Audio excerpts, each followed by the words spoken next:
RS math class की online classes में एक बार फिर से आपका स्वागत है, अभिनंदन। आज स्टार्ट करेंगे प्रश्नावली 12, जिसमें प्रश्न संख्या 4। आकृति में दो समान जीवाएं ए बी और सी डी, दो समान जीवाएं दे रखी हैं, एक दूसरे को ई पर प्रतिच्छेद करती है, बिंदु ई पर प्रतिच्छेद करती हैं, क्रॉस कर रही हैं, प्रतिच्छेद कर रही हैं। सिद्ध कीजिए कि चाप डी ए बराबर चाप सी बी। डी ए चाप आपका हो जाएगा, चाप हमेशा एंटी क्लॉकवाइज चलता है, तो आपको सिद्ध करना है चाप डी ए। डी ए चाप और यहाँ सी बी चाप, ये वाला चाप और ये वाला चाप क्या करना है, बराबर करना है।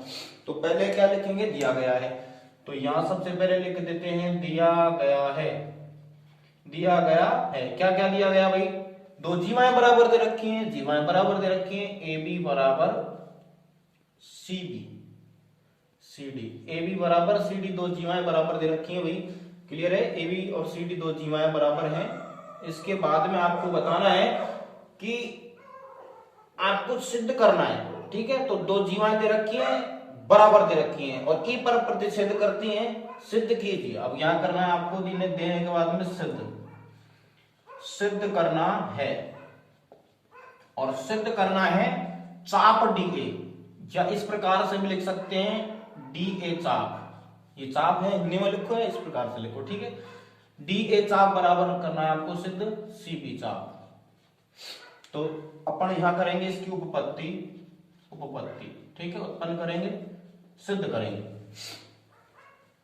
कंट्रैक्शन करनी नहीं है यहाँ पे, आपको दिया गया, फिर सिद्ध करना, फिर करेंगे उपपत्ति। अब यहाँ पे आपको दोनों जीवाएं बराबर दे रखी थी, ए बी बराबर सी डी। क्या दे रखी थी आपको, दो जीवाएं बराबर दे रखी थी, ए बी बराबर सी डी। देखो ए बी और सी डी दो जीवाएं बराबर थी, तो आपको पता है यदि ये जीवाएं बराबर हैं तो उनके चाप भी क्या होंगे, बराबर। अगर जीवाएं बराबर है तो उनके चाप बराबर होंगे, तो आप कहोगे, और चाप हमेशा एंटी क्लॉकवाइज चलता है, ए बी जीवा द्वारा बना बी ए चाप, क्या बनेगा, बी ए चाप। ए बी जीवा द्वारा क्या बना, तो ए बी जीवा है, इसके द्वारा बी ए चाप। देखो एंटी क्लॉकवाइज होता है घड़ी की विपरीत दिशा, क्लॉकवाइज घड़ी की दिशा, एंटी क्लॉकवाइज घड़ी की विपरीत दिशा। तो यहाँ पे बी ए चाप हो जाएगा, तो बी ए चाप बराबर किसके होगा, सी डी चाप के, सी डी चाप के, ओके। बी ए चाप सी डी चाप के बराबर, क्योंकि ये जीवाएं बराबर है, उसके चाप भी क्या होंगे, बराबर। अब यहां आपको करना क्या है भाई, यहां से आपको सी बी और डी ए और सी बी दोनों चाप बराबर करने हैं, तो दोनों में, इन दोनों मतलब सी डी चाप और बी ए चाप में क्या उभयनिष्ठ है, बी डी चाप उभयनिष्ठ है। यदि इसको घटा दे तो ये बराबर नहीं हो जाएंगे, तो क्या करेंगे, दोनों पक्षों से बी डी चाप घटाने, और दोनों पक्षों से, इसके दोनों पक्षों से मतलब बी ए चाप में से क्या घटाएंगे, बी डी चाप घटाएंगे। इसके बाद में बराबर का चिन्ह, सी डी चाप में से क्या घटाएंगे, वही बी डी चाप, दोनों तरफ से क्या किया, बी डी चाप घटाया। बी ए चाप, बी ए ये वाला चाप में से अपन ये घटा दें, बी डी चाप घटाएंगे तो क्या बचेगा, ए डी। डी ए चाप क्या बचेगा, डी ए चाप बचा, बराबर का चिन्ह आ गया। सी डी चाप में से, सी डी यहां से यहां तक, इस सी डी चाप में से क्या घटाना है, बी डी चाप। ये बी डी चाप घटाएंगे तो क्या बचेगा, सी बी चाप। बताओ ये यहां है क्या, डी ए चाप और सी बी चाप, इति सिद्धम। भाई आपको क्या करना था कि चाप सिद्ध करने थे, तो यहां हो जाएगा इति सिद्धम। अब नेक्स्ट क्वेश्चन देखते हैं क्या है, ठीक है। ये हो गया आसानी से, इसी प्रकार ये देखो, आकृति में ए बी और सी डी समान जीवाएं हैं, बिल्कुल सेम है, आकृति दे रखी है, तो यहां आपको दो समान जीवाएं क्या है, ए बी और सी डी, ठीक है। आकृति आपको क्वेश्चन में मिलती है, ठीक है। तो यहां क्या करेंगे, सबसे पहले दिया गया है, क्या लिखेंगे, दिया गया है। क्या दिया गया है बताओ, ए बी बराबर क्या है, सी डी। ए बी बराबर सी डी क्यों भाई, क्योंकि दो जीवाएं हैं और दोनों जीवाएं बराबर हैं। इसके बाद कहा ओ एम लंब है ए बी पर। देखो और क्या दे रखा है, जो ओ एम है वो लंब है ए बी पर। देखो ओ एम, ये ओ एम है ए बी पर लंब है, ठीक है। तथा या और जो दे रखा है और क्या है ओ एन लंब है किस पे बताओ सी डी पर। क्या क्या दे रखा था ओ एम लंब है ए बी पर ओ एन लंब है सी डी पर। अब यहां से आपको ये कोण बराबर करने क्या है सिद्ध करना है। क्या लिखेंगे नेक्स्ट पॉइंट सिद्ध करना है ठीक है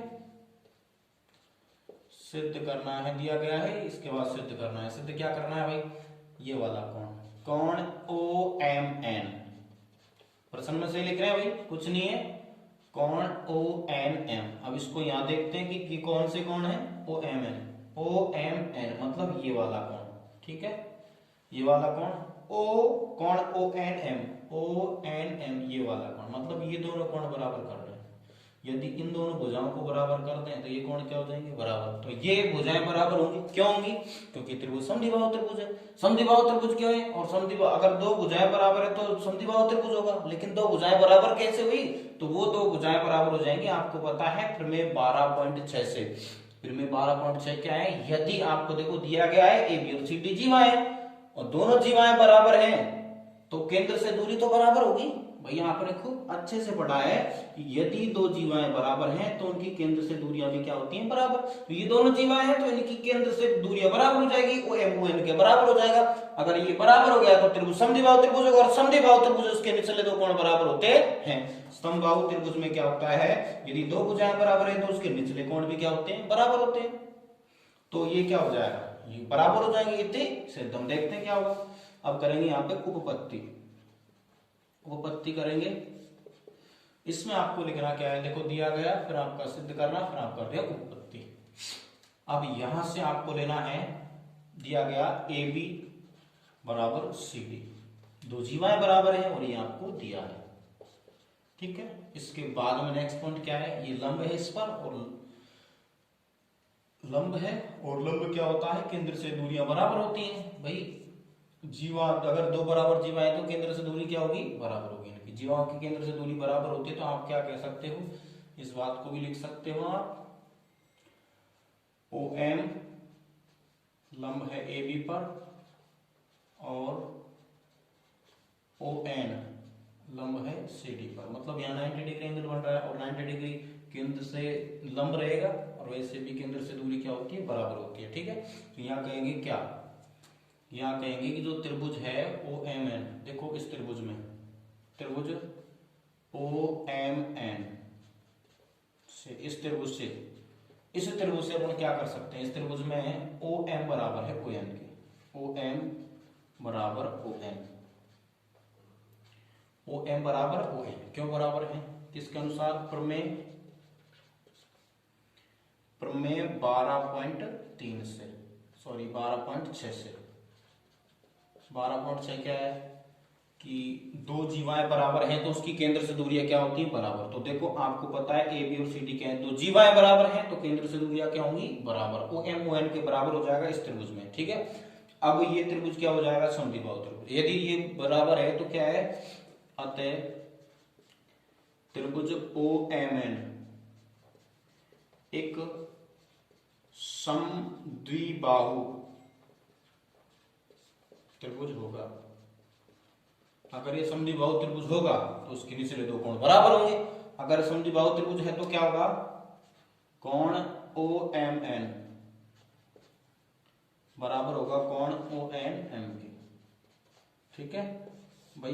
ये कोण क्या हो जाएंगे बराबर निचले दो कोण हैं और ये कोण क्या है आपको पता है यदि समद्विबाहु त्रिभुज के उनकी दो सम्मुख कोण ये दोनों भुजाएं के निचले दो सम्मुख कोण है ये क्या होंगे बराबर होंगे ठीक है। तो ये कारण हो सकता है कारण है बिल्कुल। तो यहाँ पे आपको क्या करना है त्रिभुज ओ एम एन एक समद्विबाहु त्रिभुज है। समद्विबाहु त्रिभुज के निचले दो कोण बराबर होते हैं सम्मुख कोण बराबर होते हैं भुजाओं के। तो यहाँ क्या हो जाएगा इति सिद्ध। बस इतना सा है ओके।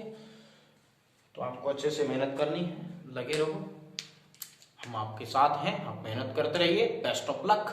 इसी प्रकार से आप कमेंट बॉक्स में जरूर बताएं कि आपको कैसा लग रहा है कि नई से नई और थोड़ी क्वालिटी आप देखो यहाँ पे अच्छे से क्वालिटी और बनाने की कोशिश कर रहा हूँ धीरे धीरे क्या है तो आपको समझ आ रहा है तो यस जरूर बोलें, ठीक है। कमेंट बॉक्स में यस लिखें आपको यदि अच्छे से समझ रहा है तो, ठीक है। Yes sir. आप प्रत्येक, देखो मैं चाहता हूं कि आप कितने स्टूडेंट हैं कि जो रियलिटी में पढ़ रहे हैं, रेगुलर क्लास ले रहे हैं, मतलब प्रत्येक वीडियो को देख रहे हैं, ठीक है। प्रत्येक वीडियो देखनी है तो मैं समझ जाऊंगा कि भाई कहाँ से, मैं देखो जिसके भी कमेंट आते हैं मेरे को पता रहता है कि ये कमेंट कहाँ से आया है, ठीक है। तो आप मेहनत करते रहिए, बेस्ट ऑफ लक।